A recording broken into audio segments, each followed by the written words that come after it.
سوال نمبر 4 ہے ہمارے پاس، عبارت پڑھتے ہیں سوال کی۔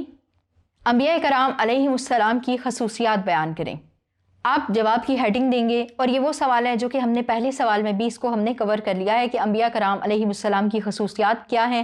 یہاں پر بھی آپ ہیڈنگ دیں گے کہ انبیاء کرام علیہم السلام کی خصوصیات، اور پھر آپ لکھیں گے کہ انبیاء کرام علیہم السلام کی خصوصیات درج ذیل ہیں، اور 1 بائی 1 ہیڈنگ بناتے ہوئے اور ہر ہیڈنگ کو ایکسپلین کرتے ہوئے قرآنک ریفرنس کے ساتھ آپ اپنا جواب تحریر کریں گے۔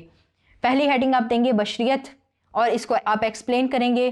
2 قرآنک ریفرنس آپ کے سامنے دیے گئے ہیں، آپ ان کو تحریر کریں گے۔ پھر دوسری ہیڈنگ ہمارے پاس ہے امین، اس کو بھی آپ 2 لائنوں میں ایکسپلین کریں، قرآنک ریفرنس ڈالیں۔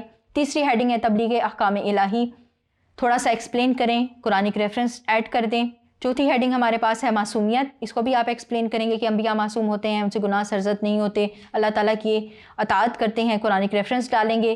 5واں نقطہ ہمارے پاس ہے واجب اطاعت، اسی طرح سے آپ اس نقطے کو بھی ایکسپلین کریں گے قرآنک ریفرنس کے ساتھ، ترجمہ تحریر کریں گے قرآنی آیت کا، اور اس طرح آپ کا یہ جواب مکمل ہو جائے گا جس میں آپ نے انبیاء کرام علیہم السلام کی 5 خصوصیات بیان کرنی ہیں۔